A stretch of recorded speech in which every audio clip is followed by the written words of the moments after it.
வணக்கம் ஜோதிட நண்பர்களே.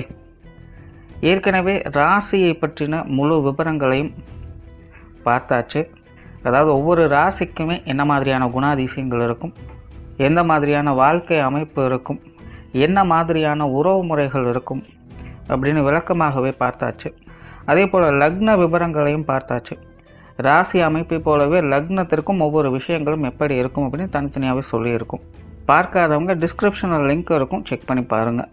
இனி ராசி மற்றும் லக்னம் இது ரெண்டும் சேர்ந்த அமைப்பு எப்படி இருக்கும் அப்படிங்கிறத பற்றி பார்க்க போகிறோம். ஒரு குறிப்பிட்ட லக்னம் மற்றும் ராசியாக ஒரு மனிதருக்கு அமைந்து வரும் பொழுது அவங்களுக்கு என்ன மாதிரியான விஷயங்கள் இருக்கும் அப்படிங்கிறத பற்றி சில விளக்கங்களை ஜோதிடத்தில் பொதுவாக சொல்ல முடியும். இனி அந்த விஷயங்களை பற்றி தொடர்ச்சியாக பார்க்கலாம். பதிவை பார்க்குறதுக்கு முன்னாடி ஒரு சில விஷயங்களை கவனத்தில் வச்சுக்கோங்க. எப்பவும் சொல்லக்கூடிய விஷயங்கள் தான், இங்கு சொல்லக்கூடிய விஷயங்கள் முழுமையாக உங்களுக்கு பொருந்தணுங்கிற அவசியம் கிடையாது. ஏன்னா ஒரு மனிதனை பற்றி அவங்களுடைய சுய ஜாதகம் மட்டும்தான் முழுமையான விஷயங்களை சொல்ல முடியும். மற்ற விஷயங்கள் எல்லாமே ஒரு பொதுவான அமைப்பு கொண்டது தான். இங்கு சொல்லக்கூடிய விஷயங்களை நீங்கள் கிராஸ் பண்ணி வருவீங்க. உங்களுடைய வாழ்க்கையில் சில அனுபவங்களாகவும் உணர்வுபூர்வமான விஷயங்களாகவும் பெற முடியும். அதே போல் ராசி முக்கியமாக இல்லை லக்னம் முக்கியமாக அப்படின்னாலும் குழப்பிக்க வேண்டாம். ராசி லக்னம் அப்படிங்கிறதெல்லாம் பார்த்திங்கன்னா ஒரு சில ஐடென்டிட்டி மட்டும்தான். ஜோதிட பலன்கள் எடுக்கிறதுக்காக பொதுவாக தெரிஞ்சிக்க வேண்டிய சில விஷயங்கள் அவ்வளோதான். மற்றபடி 9 கிரகங்கள் 12 கட்டம் 27 நட்சத்திரங்கள் கொண்ட ஒரு அமைப்பு தான் நமக்கு முழுமையாக முக்கியம். அதுதான் ஒவ்வொரு செகண்டும் நமக்கு தேவையான எல்லா விஷயங்களையும் தீர்மானிக்கிறது. அதனால் ராசி முக்கியமாக இல்லை லக்னம் முக்கியமாக அப்படின்னாலும் குழப்பிக்காதீங்க. நம்ம யாருன்னு கேட்டால் நம்மளுடைய பேரை எப்படி ஒரு அடையாளமாக சொல்கிறோமோ அந்த மாதிரி தான் நம்மளுடைய சுய ஜாதகத்திற்கு அடையாளமாக இந்த ராசியும் லக்னமும் அமைந்து வருது. மற்றபடி இங்கே எல்லாமே முக்கியம் அப்படிங்கிறத மனசில் வச்சுக்கோங்க. விருச்சிக ராசி மீன லக்னம். இந்த விருச்சிக ராசி மீன லக்னத்தில் பிறந்தவங்க ஆன்மீகத்தில் நாட்டமுள்ளவங்களாக இருப்பாங்க. திரிகால சஞ்சாரிகள் போல வெளி இடங்களுக்கு அடிக்கடி போய் வரக்கூடியவங்களாகவும் இருப்பாங்க. கண்டிப்பையும் கனிவையும் ஒரு சேர பெற்றவங்களாகவே இவங்க இருப்பாங்க. சாத்வீகமான வாழ்க்கையை வாழ விரும்பக்கூடியவங்களாகவே இருப்பாங்க. பெரியோர்கள் மேல மூத்தவங்க மேல நல்ல மதிப்பு மரியாதையோடு இருக்கக்கூடியவங்களாக இருப்பாங்க. பரம்பரை பழக்க வழக்கங்களை பின்பற்றக்கூடியவங்களாகவும் இருப்பாங்க. பெரிய பெரிய மனிதர்களுடைய நட்பு வட்டாரங்கள் இவங்களுக்கு இயல்பாகவே கிடைக்கக்கூடிய நிலைகள் இருக்கும். பட் இருந்தாலுமே இவங்க தனிப்பட்ட முறையில கொஞ்சம் சஞ்சல மனநிலையை கொண்டவங்களாகவே இருப்பாங்க. இளம் வயதுலலாம் அவங்களுக்கு பெருசா எதுவும் தெரியாது. சூட்டிப்பாக ஒரு வழக்கமான விஷயங்கள்ல அவங்க உண்டு, அவங்க வேலுண்டுன்னு ஏதோ ஒரு விஷயத்துல ஈடுபட்டு வருவாங்க. பட் ஒரு வயதுக்கு மேல, குறிப்பாக மத்திய வயதுக்கு மேலதான் வாழ்க்கையினுடைய நிலை என்ன அப்படிங்கிறது இவங்களுக்கு முழுமையாக புரிய ஆரம்பிக்கும். இதுக்கு முன்னாடி என்னதான் பார்த்து பக்குவமே எல்லா விஷயங்களும் சொன்னாலும் கூட கொஞ்சம் அசால்ட்டுத்தனம் என்பது அவங்களுக்கு உண்டு. பட் ஆனால் மத்திய வயதுக்கு மேலே பார்த்தீங்கன்னா இவங்க நிறைய விஷயங்கள பொறுப்புணர்வோடு செயல்பட ஆரம்பிச்சிடுவாங்க. நிறைய விஷயங்கள் உங்களுக்கு புரியவும் ஆரம்பிச்சிடும். ஏன்னா அதற்கு ஏற்ற அளவுக்கு அவங்களுடைய வாழ்க்கையில பல விதமான கஷ்ட நஷ்டங்கள், மன ரீதியான சங்கடங்கள் போன்ற விஷயங்கள் இவங்க அதிகமாக பார்த்து வந்திருப்பாங்க. அதனுடைய படிப்பினையாக பல விஷயங்களும் வாழ்க்கையை பற்றி தெரிந்து அதன் பிறகு வாழ்க்கையை ஒரு முறையோடு நடத்தி செல்லக்கூடியவங்களாக இவங்க இயல்பாகவே இருக்காங்க. அதாவது பிராக்டிக்கலான நபர்கள் அப்படின்னு சொல்றதுக்கு இல்லை, பட்டு திருந்துவாங்க அப்படிங்கிற மாதிரி எல்லாம் கிடையாது. பட் விதியை நம்பக்கூடியவங்களாக இருந்துறாங்க. ஆரம்பத்துல சொன்ன மாதிரி இவங்களுக்கு இயல்பாகவே ஆன்மீக விஷயங்கள்ல ஈடுபாடுகள் அதிகம். பட் நிறைய பேர் பார்த்தீங்கன்னா ஆரம்ப காலகட்டங்களில் ஆன்மீகத்தில் பெருசாக இன்ட்ரெஸ்டே காட்ட மாட்டாங்க. இவங்களை பொறுத்த வரைக்கும் லைஃப்பில் ஒரு ஸ்டேஜுக்கு மேலே தான் ஆன்மீகத்தில் நாட்டம் அப்படிங்கிறது அதிகமாக ஏற்படும். எந்த அளவுக்கு இவங்க ஆன்மீக சமாச்சாரங்களை புறக்கணிச்சாங்களோ அதை விட அதிகமாக அதில் ஈடுபாடுகளை காட்டவும் செய்வாங்க. நிறைய பேர் பார்த்தீங்கன்னா இந்த ஆன்மீக ரீதியான வாழ்க்கையை வாழக்கூடியவங்களாகவும் இருப்பாங்க. இந்த பூஜை புனஸ்காரங்கள் செய்கிறது, அடிக்கடி கோயில் குளங்களுக்கு சென்று வர்றது, ஆன்மீக அன்பர்களுக்கு உதவியாக இருக்கிறது, அல்லது ஆன்மீக திருப்பணிகளை மேற்கொள்றது, இப்படி ஏதோ ஒரு வகையில அவங்களை அறியாமலே அதில் முனைப்போடு அவங்க செயல்படக்கூடியவங்களாக இருப்பாங்க. அல்லது இது சார்ந்த விஷயங்கள் அவங்களை தேடி தேடி வரவும் செய்யும். இயற்கையாகவே நல்ல கலகலப்பான நபர்கள் தான். ஆனால் கோபமும் உடன் பிறந்த குணமாகவே இருக்கும். கொஞ்சம் ஸ்ட்ரைட் ஃபார்வர்டாக இருக்கக்கூடியவங்க. உங்களுடைய பேச்சுவார்த்தைகள்லாம் கொஞ்சம் காரசாரமாகத்தான் இருக்கும். ஆனாலும் இவங்க ஒரு விஷயத்த சொல்லிட்டாங்கன்னா சொன்ன விஷயத்தை அப்படியே செய்து காட்டவும் செய்வாங்க. சாது மிரண்டால் காடு கொள்ளாது அப்படிங்கிறது இவங்களுக்கும் பொருத்தமான ஒன்றாக இருக்கும். பெரும்பாலும் இவங்களுடைய மனதுக்கும் புத்திக்கும் இடையே நிறைய வேற்றுமைகள் அப்படிங்கிறது கண்டிப்பாக இருக்கும். மன ரீதியாக கொஞ்சமே அவசரக்காரர்கள், பிடிவாதக்காரர்கள் அப்படின்னு சொல்லலாம். ஆனால் இவங்களுடைய புத்தி அதற்கு அப்படியே ஆப்போசிட்டாக தான் செயல்படும். எல்லா விஷயங்களுமே ஒரு பொறுமை, நிதானம், இதுலேயுமே ஒரு அவசரம், டென்ஷன் போன்ற விஷயங்களே இருக்காது. இருந்தாலுமே அதை அனுசரித்து போகக்கூடியவங்களாகத்தான் இருப்பாங்க. எல்லாத்தையுமே அப்புறம் பார்த்துக்கலாம் அப்படின்னு ஒரு விதமான ரிலாக்ஸ்டான மனிதர்களாக இருக்கத்தான் அவங்க செயல்பட்டுக்கிட்டு இருப்பாங்க. பட் அவங்களுடைய மனம் அதுக்கு அப்படியே ஆப்போசிட்டாக செயல்படும். அதனால இயற்கையாகவே இந்த மன ரீதியாக ஏற்படக்கூடிய டென்ஷன், அலைச்சல்கள் போன்ற விஷயங்கள் தான் இவங்களுக்கு அதிகமாக இருக்கும். பிரயாண பிரியர்கள் ஏதோ ஒரு இடங்களுக்கு போய் வரக்கூடிய அமைப்புகள் இவங்களுக்கு உண்டு. இது ராசி ரீதியாகவும் சரி, லக்ன ரீதியாகவும் சரி, இந்த பிரயாண விஷயங்கள்ல இவங்களுக்கு அலாதியான ஒரு ஆர்வமும் பிரியமும் இருக்கும். இந்த திரைக்கடல் ஓடியும் திரவியம் தேடு அப்படிங்கிறது இவங்களுக்கு பொருத்தமானதாக இருக்கும். ஸோ இளம் வயதுலலாம் பார்த்தீங்கன்னா நிறைய பொழுதுபோக்கான இடங்களுக்கு போய் வரக்கூடிய அமைப்புகள் இருக்கும். அதுவே வயது ஆக ஆக பார்த்தீங்கன்னா கடமைக்காக நிறைய இடங்களுக்கு போய் வரக்கூடிய அமைப்புகள் என்பது இருக்கும். அதன் பிறகு பார்த்தீங்கன்னா ஆன்மீக ரீதியான பயணங்கள் அப்படிங்கிறது உங்களுக்கு அதிகமாக இருக்கும். பட் எப்படியோ ஏதோ ஒரு விஷயங்கள்ல இவங்க இந்த பிரயாணங்கள் அப்படிங்கிறது தவிர்க்க முடியாததாகவே இருக்கு. புதிய விஷயங்கள், காரியங்கள்ல ஈடுபாடுகளை காட்டக்கூடியவங்க. பட் இருந்தாலுமே ஜென்ரலாகவே இவங்க கொஞ்சம் பழமைவாதிகளாகவே இருந்து வர்றாங்க. இவங்க கிட்ட கடினமான முயற்சிகள் என்பது இருக்கும். ஆனா புதிய விஷயங்களை அக்செப்ட் பண்றது அப்படிங்கிறது கொஞ்சம் இவங்களுக்கு செட் ஆகாது அப்படின்னு சொல்லலாம். அதே போல இவங்க கலை உணர்வு மிக்கவங்க. கலை, காவியங்கள், மீடியா போன்ற விஷயங்கள்ல ஈடுபாடுகள் காட்டுவாங்க. பொழுதுபோக்கு விஷயங்கள்ல ஆர்வம் காட்டுவாங்க. அதே போல நல்ல ஒரு ஆடம்பரமான வாழ்க்கையை விரும்பக்கூடியவங்களாக இருப்பாங்க. ரொம்ப பெரிய லெவல்ல இல்லை அப்படின்னாலும் கூட மற்றவங்க டீசெண்டாக பார்க்கக்கூடிய அளவுலாவது தன்னை எப்பவுமே மேம்படுத்தி கொள்ளக்கூடியவங்களாக இருப்பாங்க. அசௌகரியமான நிலைகள்லையோ சங்கடமான தோற்றங்கள்லையோ அவங்க பெருசா காட்சி அளிக்கிறது இல்லை. இவங்க இருக்கக்கூடிய இடங்களையும் பார்த்தீங்கன்னா ரொம்பவுமே தூய்மையாக வச்சுக்கணும் அப்படின்னு தான் ஆசைப்படுவாங்க. ஜென்ரலாகவே இந்த சுத்தம், சுகாதாரம் போன்ற விஷயங்கள்ல கூட அதிக ஆர்வம் காட்டக்கூடியவங்களாகவே இருப்பாங்க. சொத்து சுகங்கள், வாகன ரீதியான விஷயங்கள்ல நார்மலாக இவங்களுக்கு பெருசா இன்ட்ரெஸ்ட் அப்படிங்கிறது இருக்கிறது இல்லை. என்ன இருக்கோ அதை வைத்துக்கொண்டு அனுசரணையான வாழ்க்கையை வாழக்கூடிய நிலை மட்டும்தான் இவங்களுக்கு உண்டு. அதனால நல்ல பெரிய அளவுல சொத்து சுகங்கள் அமையணும், நல்ல பெரிய வாகன சுகங்கள் அமையணும் அப்படிங்கிற மாதிரியான எதிர்பார்ப்புகள் தனிப்பட்ட முறையில் இவங்களுக்கு இருக்கிறது இல்லை. என்ன இருக்கோ அதை வைத்துக்கொண்டு அனுசரணையாக வாழக்கூடிய திறன் பெற்றவங்க. அதே போல பொருளாதாரம் சார்ந்த விஷயங்கள் ஒரு அளவான ஈடுபாடுகளை காட்டக்கூடியவங்களாக இருப்பாங்க. நார்மலாகவே இந்த காசு பண விஷயங்கள்ல கொஞ்சம் சௌகரியமான நிலையை இவங்க எதிர்பார்க்கக்கூடியவங்க அப்படின்னு சொல்லலாம். பட் பிரச்சனை என்னன்னா இவங்களுக்கு இந்த சொத்து சுகங்கள் சார்ந்த விஷயங்கள், பொருளாதார ரீதியான விஷயங்கள்லாம் பார்த்தீங்கன்னா மன ரீதியான சஞ்சலங்கள் அப்படிங்கிறது கொஞ்சம் அதிகமாக இருக்கும். அடிக்கடி இது சார்ந்த விஷயங்களுக்காக கொஞ்சம் புலம்பக்கூடியவங்களாக இருப்பாங்க. அதாவது அது இருந்தாலும் சரி, இல்லைனாலும் சரி, அது சார்ந்த விஷயங்கள்ல இவங்க மன நிறைவு பெறது அப்படிங்கிறது கொஞ்சம் கஷ்டமா தான் இருக்கு. ஆனால் அந்த மாதிரியான விஷயங்கள கொஞ்சம் மனக்குறைகள் கொண்டவங்களாகவே இவங்க இருக்காங்க. அடிக்கடி கொஞ்சம் புலம்பல்கள், இந்த மாதிரியான விஷயங்கள் இவங்க கிட்ட எதிர்பார்க்க முடியும். இப்போ ஜென்ரலாகவே இந்த பொருளாதாரம் சார்ந்த விஷயங்கள் இவங்களுக்கு கொஞ்சம் சமாளிக்கக்கூடிய நிலைகள்ல தான் இருக்கும். தேவைகள் பூத்தெறியக்கூடிய நிலைகளை பெற்றவங்களாகவே இருப்பாங்க. ஸோ அந்தந்த வயது நிலைகளுக்கேற்ப, காலகட்டங்களுக்கு ஏற்ப இந்த பொருளாதார தேவைகள் ஏதோ ஒரு வகையில இவங்களுக்கு சுமூகமான நிலைகள், ரொம்ப பெருசாகவும் கொடுக்காது, அதுக்காக ரொம்பவுமே மந்தமான நிலைகளையும் இருக்காது. ஓரளவுக்கு சாதகமான சுமூகமான விஷயங்களை ஏற்படுத்தி கொடுக்கும். கடன் சார்ந்த விஷயங்கள் கொஞ்சம் முடிஞ்ச அளவுக்கு தவிர்த்துக்கிறது நல்லது. பொது விஷயங்கள், காரியங்கள்ல ஈடுபாடுகள் ஒரு அளவான அமைப்புகளை கொடுக்கும் அப்படின்னு சொல்லலாம். நார்மலாகவே இவங்க வெளி விஷயங்கள், காரியங்கள்ல பிரயாணங்களை அதிகம் மேற்கொள்ளக்கூடியவங்களாக இருப்பாங்க. நிறைய மனிதர்களை சந்திக்கக்கூடியவங்களாகவே இருப்பாங்க. ஒரு இயல்பான பழக்க வழக்கங்கள் அப்படிங்கிறது இவங்க கிட்ட இருந்துகிட்டு இருக்கும். இருந்தாலும் இந்த பொது விஷயங்கள், காரியங்கள் அப்படிங்கிறதெல்லாம் பெரிய அளவில் இன்ட்ரெஸ்ட் எடுத்துக்கிறவங்க கிடையாது. அதாவது இவங்களாக வாலண்டியராக போய் எதையும் எடுத்துக்கிறது இல்லை. பட் இவங்களை தேடி நிறைய விஷயங்கள் வரும் அப்படின்னு சொல்லலாம். அப்படி வரக்கூடிய விஷயங்கள்ல பொறுப்புரிமையோடு செயல்படக்கூடியவங்களாக இருப்பாங்க. பெரியவர்கள் பார்த்தீங்கன்னா இவங்களை நம்பி சில பொறுப்புகளை ஒப்படைத்தும் வருவாங்க. ஸோ அதன் காரணமாக வெளி விஷயங்கள், பொது விஷயங்கள், காரியங்கள்ல இவங்களுடைய ஈடுபாடுகள், பங்களிப்புகள் போன்ற விஷயங்கள் அதிகமாக இருக்கும். மற்றபடி ஜென்ரலாக இவங்களுக்கு மற்றவங்களுக்கு உண்டான அந்த பழக்க வழக்கங்கள் அப்படிங்கிறது ஒரு சுமூகமான நிலைகள்ல தான் இருக்கும். காரியங்கள் மற்றும் செயல்பாடுகள் வகையில ஒரு அமைதியான நிலையை பெறக்கூடியவங்களாகவே இருப்பாங்க. இவங்க வந்து அறக்க பறக்க எந்த ஒரு விஷயங்களும் செய்யக்கூடியவங்க அல்ல. மனம் வேணா இவங்களுக்கு கொஞ்சம் பதட்டமான நிலைகள் இருக்கும். ஐயோ இப்பவே செஞ்சோம் அப்பவே செஞ்சோம் மாதிரி கொஞ்சம் டென்ஷனோட இருப்பாங்க. பட் இயல்பாகவே இவங்க வந்து கொஞ்சம் பொறுமையோடும் நிதானத்தோடும் செயல்படக்கூடியவங்க தான். அதே போல எடுத்தங்கூத்தன் இந்த ஒரு காரியத்திலும் இறங்க மாட்டாங்க. அதே போல கொஞ்சம் கணக்கு வழக்கு இல்லாமல் விரயங்கள் செலவுகள் செய்யக்கூடியவங்களாக இருப்பாங்க. அல்லது இந்த கணக்கு வழக்கு பார்க்காமல் வேலை செய்யக்கூடியவங்களாக இருப்பாங்க. கணக்கு வழக்குகள்ல இந்த காசுமுறை சமாச்சாரங்கள் பெருசாக இன்ட்ரெஸ்ட் இருக்காது. வேலை நடந்தா போதும் அப்படிங்கிற மாதிரியான மைண்ட் செட்ல தான் அவங்க இருப்பாங்க. இவங்களை பொறுத்த வரைக்கும் ரொம்பவுமே ஒரு நார்மலான ஒர்க் ரொட்டீனை விரும்பக்கூடிய இவங்க வந்து ஸ்மார்ட் ஒர்க்குன்னு சொல்ல முடியாது, ஹார்ட் ஒர்க்குன்னு சொல்ல முடியாது, ரொட்டீன் ஒர்க் அப்படிங்கிறதும் சொல்ல முடியாது. இவங்க எந்த அளவுக்கு வேலை செய்கிறாங்களோ அந்த அளவுக்கு ஓய்வையும் விரும்புவாங்க. இவங்க வந்து கண்டினியூஸாக ஒர்க் பண்ணக்கூடியவங்களும் அல்ல. அதுக்காக எந்த ஒரு வேலையுமே செய்யாமல் சும்மா இருக்கிறவங்களும் அல்ல. ஏதாவது ஒரு விஷயங்கள்ல ஈடுபாடுகள் அப்படிங்கிறது கண்டிப்பாக உங்களுக்கு இருந்துகிட்டு இருக்கும். பட் ரொம்பவுமே ரிஸ்க் எடுத்து மெனக்கெட்டு எந்த ஒரு காரியத்தையும் இவங்க செய்ய மாட்டாங்க. பொறுமையாக சாந்தமாக அமைதியாகத்தான் எல்லா விஷயங்களும் அணுகுமுறைகள் செயல்பாடுகள் அப்படிங்கிறதெல்லாம் இவங்களுக்கு அமையும்.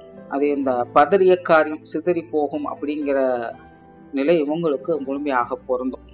குடும்ப விஷயங்கள் காரியங்கள் நார்மலாக இவங்களுக்கு வந்து இது ஒரு கலவையான அமைப்புகளை தான் கொடுக்கும். இளம் வயதுலேருந்தே பார்த்தீங்கன்னா இந்த குடும்ப விஷயங்கள் காரியங்கள் ஒரு அளவான ஈடுபாடுகளை காட்டுவாங்க. சின்ன வயசுலலாம் இந்த குடும்பத்தின் மேல அன்பு பாசம் அப்படிங்கிறது ஓரளவுக்கு இருக்கும். பட் வயது ஆக ஆக குடும்பத்தின் மேல பற்று பாசம் அப்படிங்கிறது கொஞ்சம் கொஞ்சமாக இவங்களுக்கு குறைய ஆரம்பிக்கும் அப்படின்னு சொல்லலாம்.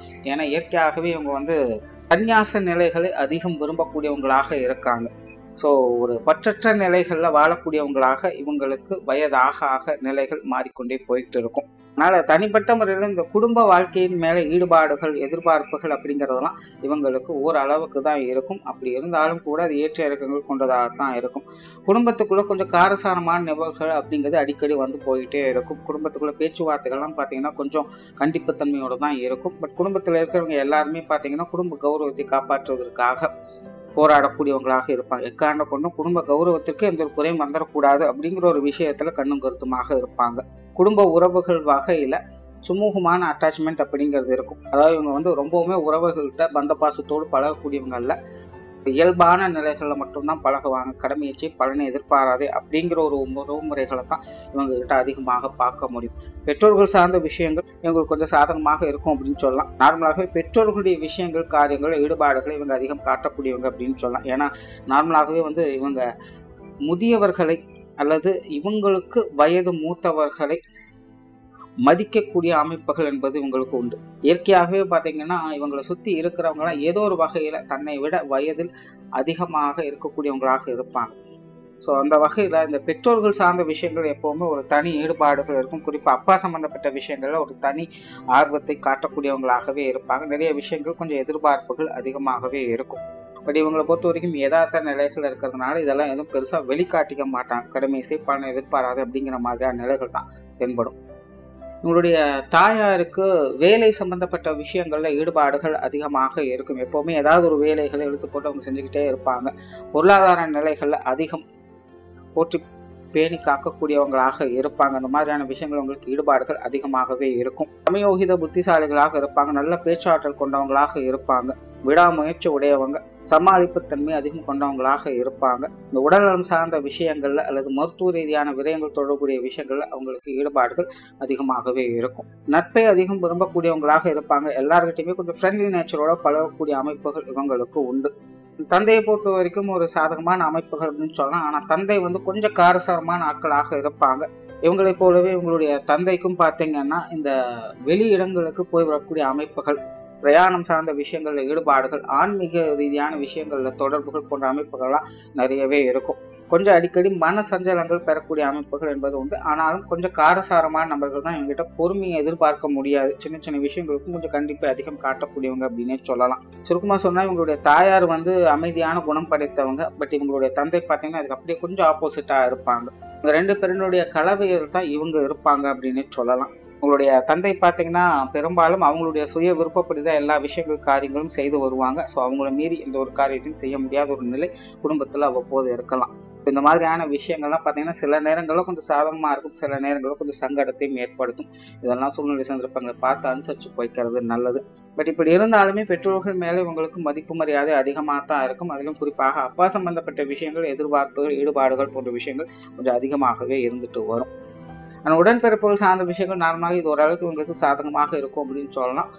குறிப்பாக இளைய உடன்பிறப்புகள் சம்பந்தப்பட்ட விஷயங்கள் இவங்களுக்கு ஓரளவுக்கு சாதகமாக இருக்கும் அப்படின்னு சொல்லலாம். மூத்த உடன்பிறப்புகள் சம்பந்தப்பட்ட விஷயம் கொஞ்சம் காரசாரமான அமைப்புகள் இருக்கும், கொஞ்சம் பட்டும்படாமல் தொட்டும்படாமலும் இருக்கக்கூடிய நிலைகளை அடிக்கடி பார்த்துக்கிட்டு வருவாங்க. பட் இருந்தாலும் இந்த ராசி லக்ன அடிப்படையில் பார்க்கும்பொழுது மன ரீதியாக இந்த விஷயங்கள்ல கொஞ்சம் மாற்றங்கள் இருக்கும். அதே புத்தி ரீதியாக பார்க்கும்போது இந்த விஷயங்கள்ல கொஞ்சம் மாற்றங்கள் இருக்கும். அதாவது உடன்பிறப்புகள்னு வரும்பொழுது மனம் ஒரு விஷயங்களை ஏற்றுக்கொள்ளும், மன புத்தி ஏற்றுக்கொள்ளாது, அல்லது புத்தி ஏற்றுக்கொள்ளும், மனது சில விஷயங்களை ஏற்றுக்கொள்ளாது. ஸோ இப்படி முரண்பட்ட நிலைகளை தான் இந்த உடன்பிறப்புகளுடைய விஷயங்கள் காரியங்களில் கொஞ்சம் ஈடுபட்டு வரும். ஸோ இந்த மாதிரியான விஷயங்களை கொஞ்சம் இவங்களாக பார்த்து கவனித்து செயல்பட்டு வர்றது நல்லது. பட் ஜென்ரலாக பார்க்கும்பொழுது இவங்களுக்கு இந்த இளைய உடன்பிறப்புகள் சார்ந்த விஷயங்கள் ஓரளவுக்கு சாதகமாக இருக்கு. மூத்த உடன்பிறப்புகள் சார்ந்த விஷயங்கள் காரசாரமான சமாச்சாரங்கள் கொஞ்சம் தவிர்த்துக்கிறது நல்லது. திருமண வாழ்க்கை கணவன் மனைவி உறவுகளை பொறுத்த வரைக்கும் இது ஓரளவுக்கு சாதகமான அமைப்புகள் அப்படின்னு சொல்லலாம். அதாவது பெரும்பாலும் இது ஒரு சுமூகமான நிலைகளில் தான் இருக்கும். ரொம்பவும் பெரிய அளவில் ஆகா ஓகுன்னு சொல்கிறதுக்கும் இல்லை, அதுக்காக ஒன்றுமே இல்லை உப்புச்சப்பு இல்லாமல் இருக்குது அப்படின்னு சொல்கிறதுக்கும் இல்லை. திருமணத்திற்கு பிறகு அந்தந்த வயது நிலைக்கு ஏற்ற கடமைகளையும் உறவு முறைகளையும் மெயின்டைன் பண்ணக்கூடிய அமைப்புகள் இவங்களுக்கு உண்டு. ஸோ ஜென்ரலாகவே இவங்களுக்கு ஒரு யதார்த்தமான திருமண வாழ்க்கை அப்படிங்கிறது தான் உண்டாகும். ரொம்பவுமே ஸ்பெசிஃபிக்காக இது இப்படி அப்படின்னு சொல்கிறதுக்கெல்லாம் எதுவும் கிடையாது. இயற்கையாகவே இவங்களுடைய குணாதிசய வகையில் ஒருத்தருக்கு ஒருத்தர் அனுசரித்து போகக்கூடியவங்களாகவே இருப்பாங்க. பெரும்பாலும் இவங்களுக்கு அமையக்கூடிய வாழ்க்கை துணைக்கு வாழ்க்கையில் எதையாவது ஒன்று சாதிக்கணும் அப்படிங்கிற எதிர்பார்ப்புகள் அதிகம் அவங்ககிட்ட இருக்கும். ஏதோ ஒரு வகையில் மற்றவங்க முன்னாடி தான் பேரும் புகழோடு இருக்கணும் அப்படிங்கிற எதிர்பார்ப்புகள் அவங்களுக்கு உண்டு. அண்ட் இவங்களுடைய வாழ்க்கை துணை பார்த்தீங்கன்னா இந்த உடன்பிறப்பு சார்ந்த விஷயங்கள் அதிக ஈடுபாடுகளை காட்டுவாங்க. பட் அந்த மாதிரியான விஷயங்கள் இவங்களுக்கு சாதகமான நிலைகளையும் கொடுக்கும், பாதகமான நிலைகளையும் கொடுக்கும். காலநிலைக்கேற்ப இந்த விஷயங்கள் ஏற்ற இறக்கங்களாகத்தான் இருக்கும். மற்றபடி தனிப்பட்ட முறையில் இந்த கணவன் மனைவி உறவுகள் அப்படிங்கிறது பெரும்பாலும் ஒரு சுமூகமான நிலைகள்ல இருக்கும். ஸோ சுய ஜாதக ரீதியாக கிரக அமைப்புகள் சாதகமாக இருக்கும் பட்சத்தில் எந்த ஒரு பிரச்சனையும் கிடையாது. என்ன நடந்தாலும் ஒருத்தருக்கு ஒருத்தர் அதை அனுசரித்து போய்ப்பாங்க. பட் ஜாதக அமைப்புகளை கிரக நிலைகள் சரி இல்லாத பட்சத்தில் கணவன் மனைவி உறவுகளுக்குள்ள கருத்து வேற்றுமைகள் அப்படிங்கிறது கண்டிப்பாக இருக்கும். குறிப்பாக மன ரீதியான விஷயங்களில் எதிர்பார்ப்புகள் அதிகமாக இருக்கும். அது ஃபுல்ஃபில் ஆகாது. ஏதோ அனுசரித்து போய்கிட்டு இருக்கும் அப்படிங்கிற மாதிரியான எண்ணங்கள் ஒருத்தருக்கு ஒருத்தர் அடிக்கடி வந்து போயிட்டே இருக்கும். அதனாலே கொஞ்சம் பட்டுப்படாமலும் தொட்டும் தொடாமலும் அவங்களுடைய உறவு நிலைக்குள்ள இருந்து வருவாங்க. மற்றபடி ஜென்ரலாக பார்க்கும்பொழுது ஒரு அனுசரணையான சுமூகமான வாழ்க்கையை பெறக்கூடிய அமைப்புகள் தான் இவங்களுக்கு உண்டு. குழந்தைகளை பொறுத்த வரைக்கும் நார்மலாக இது இவங்களுக்கு ஓரளவுக்கு சாதகமாக இருக்கும் அப்படின்னு சொல்லலாம். பெரும்பாலும் இவங்களுக்கு பார்த்தீங்கன்னா குழந்தைகள் சார்ந்த விஷயங்களில் ஈடுபாடுகள் அதிகமாகவே இருக்கும். குழந்தைகளுக்காக நிறைய விஷயங்களை செய்து கொடுக்க முன் வருவாங்க. குழந்தைகளுடைய தேவைகளை பார்த்து செய்து கொடுப்பாங்க அப்படின்னு சொல்லலாம். குழந்தைகள் மேல ஒரு நல்ல மதிப்பு மரியாதை இவங்களுக்கு உண்டு. இவங்களுடைய குழந்தைகள் நல்ல பாசம் மிகுந்தவங்களாக இருப்பாங்க. ஆரம்பத்தில் இவங்க எப்படி இவங்களுடைய குழந்தைகளை பார்த்து கொள்றாங்களோ அதே மாதிரி கடைசி காலகட்டங்களில் இவங்களுடைய குழந்தைகளும் இவங்களை பார்த்து கொள்ளக்கூடிய அமைப்புகள் பெரும்பாலும் இருக்கு. அதாவது சில வீடுகள்லாம் பார்க்கலாம், பையன், அப்பா, தாத்தா 3 பேரும் பார்த்தீங்கன்னா கிட்டத்தட்ட பார்க்கறதுக்கும் ஒரே மாதிரி தான் இருப்பாங்க. பார்க்கறதுக்கு மட்டும் இல்லை, பழகிறதுக்கும் அவங்களோட குணாதிசய விஷயங்கள் எல்லாமே பார்த்தீங்கன்னா கிட்டத்தட்ட எல்லாம் ஒரே மாதிரி தான் இருக்கும். ஸோ கிட்டத்தட்ட அந்த மாதிரியான விஷயங்களை பெறக்கூடிய அமைப்புகள் இந்த ராசி லக்னங்களை பெறக்கூடியவங்களுக்கு உண்டு. ஸோ ஜென்ரலாக பார்க்கும்போது இந்த குழந்தைகள் சார்ந்த விஷயங்கள் பெரும்பாலும் ஒரு சாதகமான அல்லது சுமூகமான விஷயங்களை பெறக்கூடிய அமைப்புகள் தான் இருக்கு. உற்றார் உறவினர்கள் நண்பர்கள் சார்ந்த விஷயங்கள் பெரும்பாலும் இது ஒரு கலவையான அமைப்புகள் தான் இருக்கும். ராசி ரீதியாகவும் சரி லக்ன ரீதியாகவும் சரி இது பெருசாக அக்செப்ட் பண்ணிக்கவே முடியாது. ஏன்னா அவங்களுடைய நிலைகளை புரிஞ்சுக்கிறது அப்படிங்கிறது கொஞ்சம் கஷ்டம்தான். யார் நல்லவங்க யார் கெட்டவங்கன்னு தெரியாது. எல்லாமே போக தான் புரிய ஆரம்பிக்கும். ஒவ்வொருடைய குணமும் ஒவ்வொருடைய முகமும் நாளுக்கு நாள் ஒவ்வொரு விஷயங்களுக்கு ஏற்ப மாறிக்கொண்டே தான் இருக்கும். ஸோ இது இப்படி தான் அப்படின்னு ஜட்ஜ் பண்ணுறதுக்கே வழி கிடையாது. ஸோ ராசி ரீதியாகவும் சரி லக்ன ரீதியாகவும் சரி இந்த உறவினர்கள் நண்பர்கள் எல்லாமே பார்த்தீங்கன்னா சூழ்நிலை சந்தர்ப்பம் அந்த மாதிரி அனுசரித்து போய்க்கிறது தான் நல்லது. மற்றபடி இது இப்படி தான் அப்படி தான் இவங்க நல்லவங்க அவங்க கெட்டவங்க அப்படின்னு பார்ஷியாலிட்டியோட ஜட்ஜ்மெண்ட்டோட இருந்தோம் அப்படின்னா எதுவுமே பெரும்பாலும் செட் ஆகிறது இல்லை. சூழ்நிலை சந்தர்ப்பத்துக்கு அந்த மாதிரி கொஞ்சம் பார்த்து அனுசரித்து இருந்துக்கிறது இவங்களுடைய விஷயங்கள் இவங்களுக்கு பெரும்பாலும் நல்லது. அந்த தொழில் வேலை உத்தியோகம் சார்ந்த விஷயங்கள் பெரும்பாலும் இது இவங்களுக்கு ஒரு அளவான அமைப்புகளாகத்தான் இருக்கும். ஆனால் இயற்கையாகவே பார்த்தீங்கன்னா இவங்க பிறந்த இடத்தை விட்டு வெளி இடங்களில் போய் ஜீவனம் பண்ணக்கூடிய அமைப்புகள் அதிகமாக இருக்கு. அல்லது தொழில் வேலை உத்தியோக ரீதியாக அடிக்கடி பிரயாணம் பண்ணக்கூடிய அமைப்புகளும் இவங்களுக்கு உண்டு. திரைக்கடல் ஓடியும் திரவியம் தேடும் சொல்லுவாங்க. அந்த மாதிரியான நிலைகள் இவங்களுக்கு பொருத்தமானதாகவே இருக்கும். பட் என்னன்னா இவங்களை பொறுத்த வரைக்கும் இவங்க முன்னாடியே சொன்ன மாதிரி ஹார்ட் ஒர்க்கும் இவங்களுக்கு செட் ஆகாது, ஸ்மார்ட் ஒர்க்கும் இவங்களுக்கு செட் ஆகாது, ரொட்டீன் ஒர்க்கும் இவங்களுக்கு செட் ஆகாது. யாரோ ஒருத்தருடைய மேற்பார்வைகளில் கடமையை பலனை எதிர்பாராது அப்படிங்கிற நிலைகளில் தான் இவங்களுடைய காரியங்கள் பெரும்பாலும் இருக்கும். ஸோ அந்த மாதிரியாகத்தான் தொழில் வேலை உத்தியோக ரீதியாக இவங்க ஈடுபட்டுட்டு வருவாங்க. ஸோ இவங்களுக்கு வந்து பெருசாக அந்த விஷயங்கள் இன்ட்ரெஸ்ட் இருக்கா இல்லையா அப்படிங்கிறதே தெரியாது. என்ன இருந்தாலும் ஓகே அப்படிங்கிற நிலைகளை தான் அவங்க செயல்பட்டு வருவாங்க. பட் விருப்பங்கள் அப்படிங்கிறது கொஞ்சம் தனிப்பட்ட முறையில் இருக்கும். இப்படி இருந்தால் நல்லா இருக்குமே, அப்படி இருந்தால் நல்லா இருக்குமே அப்படின்னு தோணும். பட் இருந்தாலுமே அதெல்லாம் பெருசாக எதையும் எதிர்பார்க்காமல் அது ஒரு பக்கம் இருக்கு. பட் இருக்கிறத வச்சு நான் மேனேஜ் பண்ணிக்கிறேன் அப்படிங்கிற மாதிரியான மைண்ட் செட்லாம் தொழில் வேலை உத்தியோக ரீதியாக இவங்க ஈடுபட்டு வருவாங்க.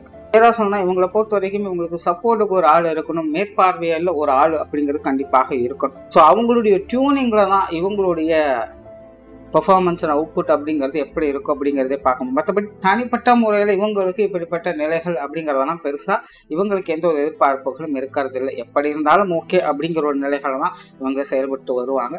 வெளியூர் மற்றும் வெளிநாடு சம்பந்தப்பட்ட விஷயங்கள் ஈடுபாடுகள் அதிகமாக இருக்கும். பெரும்பாலும் அது சார்ந்த விஷயங்கள் அவங்க கொஞ்சம் சாதகமாக தான் இருக்கு.